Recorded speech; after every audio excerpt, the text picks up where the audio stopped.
Ce journal vous a été présenté par Fonds des promotions de l'industrie, votre partenaire privilégié pour la réussite de vos projets. Ce journal vous a été présenté par Fonds des promotions de l'industrie, votre partenaire privilégié pour la réussite de vos projets. Ce journal vous est présenté par Fonds des promotions de l'industrie, votre partenaire privilégié pour la réussite de vos projets.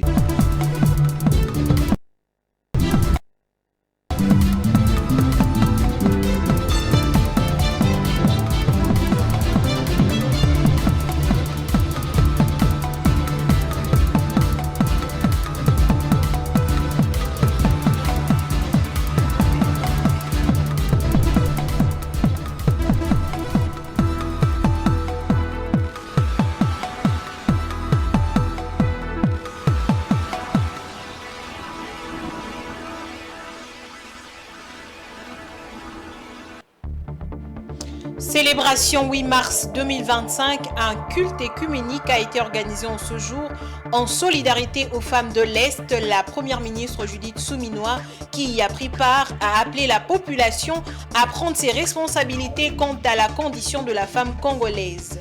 Et à l'international, le Burkina Faso a acquis le dépôt de Tema pour 700 millions de dollars au Ghana afin de renforcer sa sécurité énergétique. C'était la leçon sommaire. Bonsoir à tous et bienvenue dans cette édition, en cette journée spéciale consacrée aux droits de la femme. Commençons avec cette information.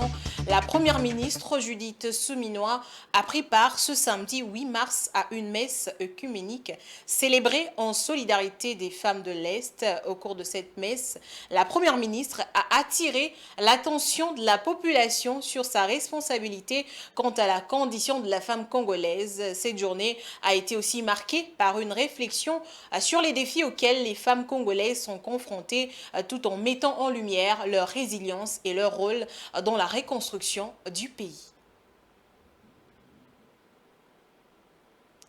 Autre chose, le monde entier célèbre, toujours dans le même chapitre, allais-je dire, le monde entier célèbre ce samedi 8 mars la journée internationale des droits des femmes. Cette journée résonne comme un hommage vibrant aux luttes et aux victoires des femmes du monde entier. Cette année, le thème international est pour toutes les femmes et les filles, droit, égalité et autonomisation. En RDC, cette journée est célébrée sous le thème « La Congolaise au centre de toutes les ambitions ». Alors, quelle est l'origine de cette journée? Que s'est-il passé exactement? Tentative de réponse dans ce récit proposé par Patience Lokeke. Le 8 mars est une journée internationale qui permet d'évoquer les acquis des femmes, mais également de prendre la mesure des défis qui restent à affronter et de rappeler que l'amélioration des droits des femmes, leur participation à la vie politique et économique et l'égalité entre les sexes est un enjeu des sociétés globales qui nécessite la mobilisation et la contribution de toutes et tous. Reconnue officiellement par les Nations Unies en 1977, la journée internationale des droits des femmes trouve son origine dans de multiples luttes des ouvrières et des suffragettes du début du XXe siècle pour de meilleures conditions de travail, le droit des votes et la fin des discriminations entre les femmes et les hommes. Les manifestations organisées à travers le monde lors de cette journée permettent de célébrer les actes de courage et de détermination accomplis par les femmes ordinaires qui ont joué un rôle extraordinaire dans l'histoire de leur pays et de leur communauté. Depuis 48 ans, le 8 mars, journée internationale de la femme, résonne comme un hommage vibrant aux luttes et aux victoires des femmes du monde entier. Cette année, le thème international nous rappelle un impératif pour toutes les femmes et les filles, droit, égalité et autonomisation. En République démocratique du Congo, notre thème national est un appel à l'action. La Congolaise au centre de toutes les ambitions. Pour rappel, les graines ont été plantées en 1908 lorsque 15 000 femmes ont défilé dans la ville de New York pour réclamer une réduction du temps de travail, un meilleur salaire et le droit de vote. Un an plus tard, le Parti socialiste américain a proclamé la première journée nationale de la femme. L'idée d'en faire un événement international revient à Clara Zetkin, communiste allemande et défenseur des droits des femmes. En 1910, elle l'a évoqué lors d'une conférence internationale de femmes travailleuses. Et afin de mettre fin à la crise sécuritaire persistante à l'est de la RDC, deux figures féminines continuent à bouger les lignes. Il s'agit de Judith Souminois et Thérèse Kayikwamba qui ne cessent de ménager leur engagement sur le front diplomatique et de la mobilisation pour la paix en RDC.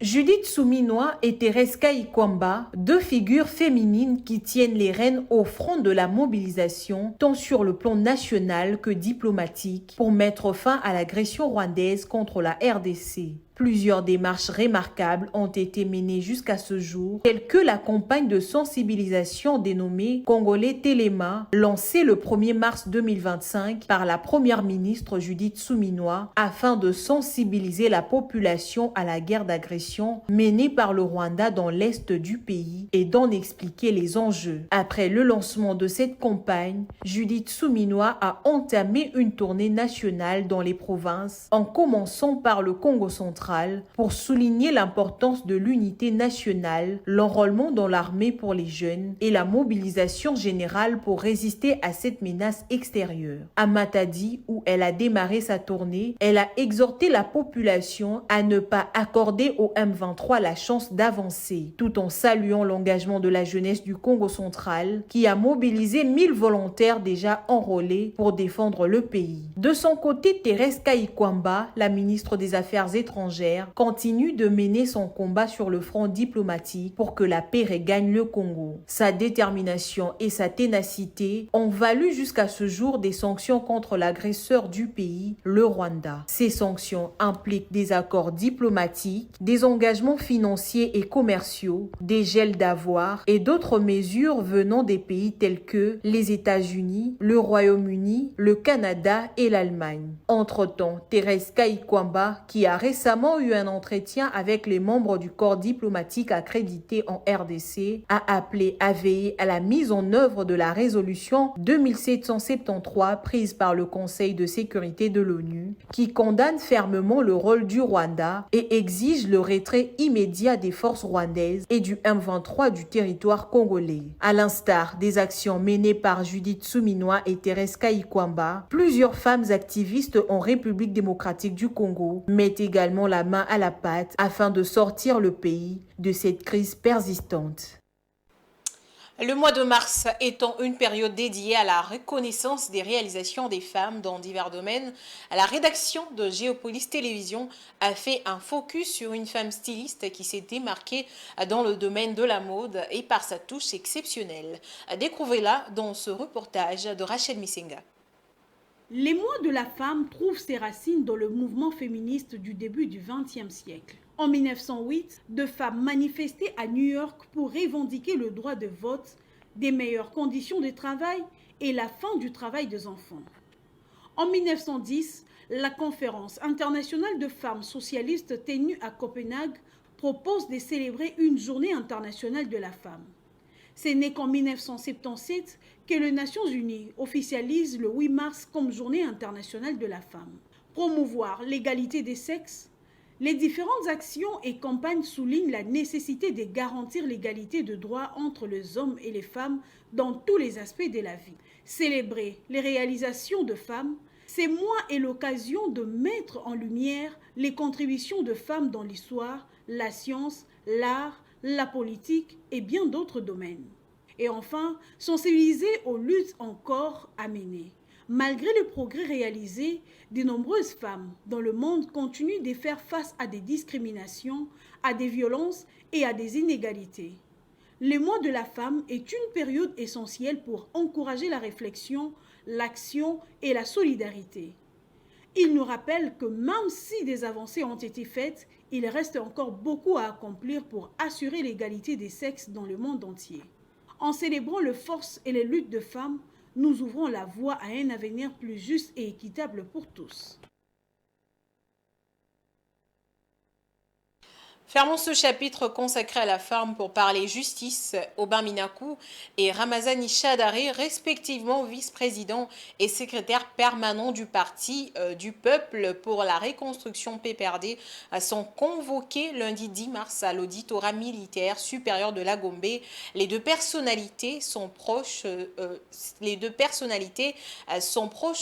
des proches collaborateurs de l'ex-chef de l'État Joseph Kabila, initiateur et président du PPRD.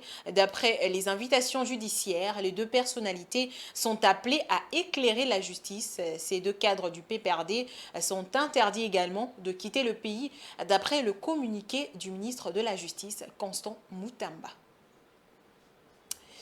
Et puis, lors du Conseil des ministres de ce vendredi 7 mars 2025, le ministre de la Santé a fait savoir que la division provinciale de la santé du Nord Kivu a signalé l'enlèvement des malades et des blessés de guerre assimilés au FRDC, ainsi que leurs gardes malades par des criminels RDF M23 dans 2 centres de santé, à savoir l'hôpital L'Île Africain où 15 personnes ont été enlevées et l'hôpital au centre hospitalier Bethesda Ndosho où 16 personnes ont été enlevées.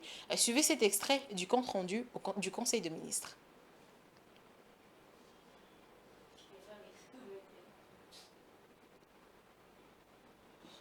Et dans un contexte... Toutes mes excuses, mesdames et messieurs, nous allons passer à présent à la page internationale.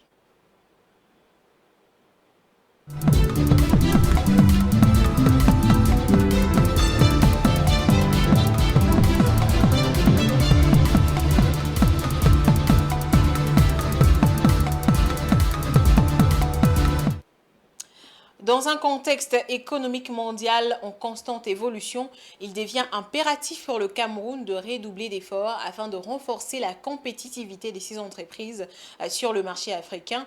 Du point de vue du patronat, plusieurs stratégies peuvent être mises en œuvre pour stimuler la transformation locale et garantir une position solide des entreprises camerounaises. Il s'agit d'encourager l'investissement dans les industries de transformation pour valoriser les ressources naturelles du Cameroun. Face aux défis croissants de la mondialisation et à la nécessité de renforcer la position des entreprises camerounaises sur le marché africain, le patronat appelle à une série de stratégies pour stimuler la transformation locale. Ces mesures visent non seulement à améliorer la productivité des entreprises, mais également à favoriser une intégration efficace dans le marché régional. Selon le patronat, pour renforcer la compétitivité, il est primordial d'établir un cadre propice aux affaires, notamment la lutte anticorruption.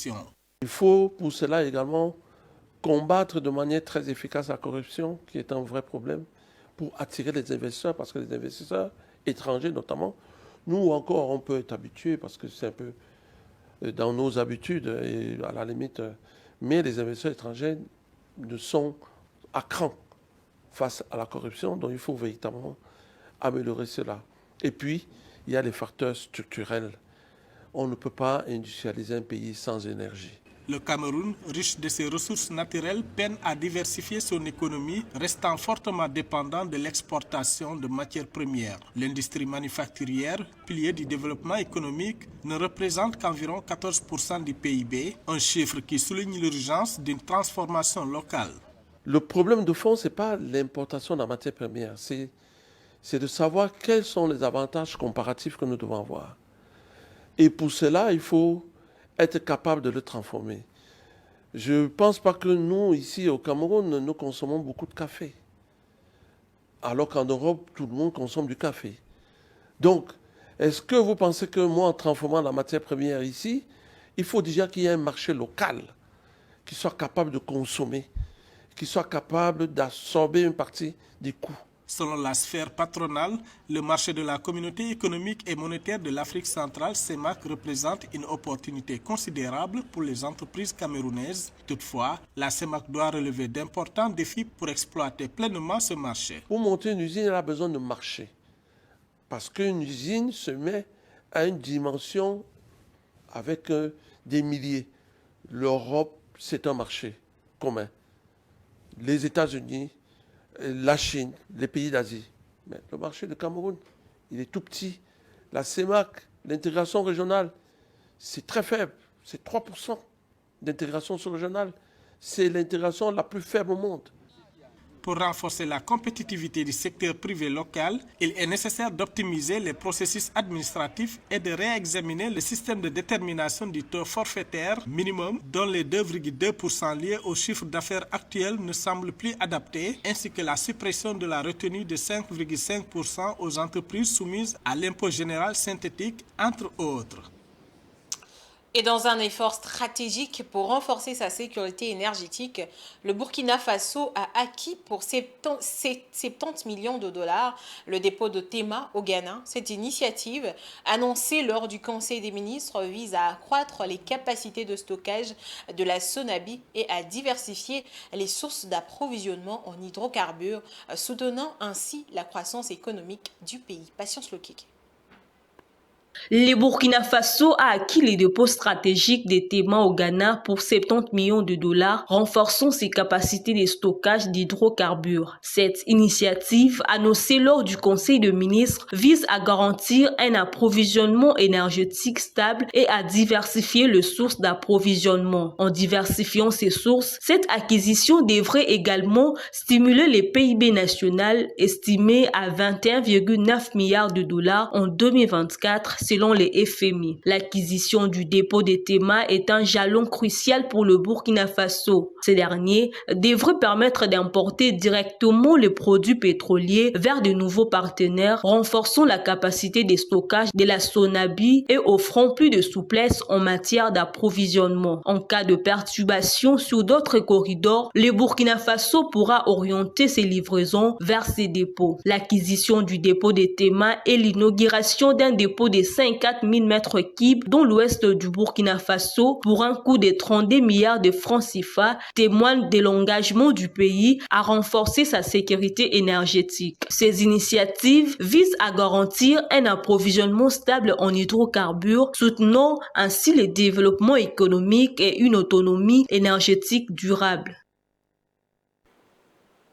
Ce journal est terminé, mesdames et messieurs. Place au rappel des titres. Célébration 8 mars 2025, un culte écuménique a été organisé en ce jour en solidarité aux femmes de l'Est. La première ministre Judith Suminwa, qui y a pris part, a appelé la population à prendre ses responsabilités quant à la condition de la femme congolaise. À l'international, le Burkina Faso a acquis le dépôt de Tema pour 700 millions de dollars au Ghana afin de renforcer sa sécurité énergétique. C'est ainsi que se referme ce journal, mesdames et messieurs. Merci à vous de l'avoir suivi. Et surtout, nous souhaitons une bonne fête des droits de la femme à toutes les femmes congolaises ainsi qu'à celles du monde. Au revoir.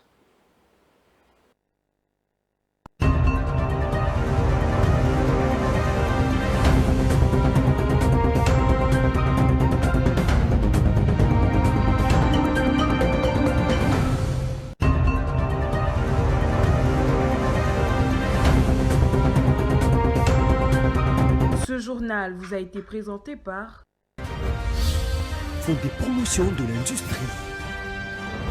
Votre partenaire privilégié pour la réussite de vos projets.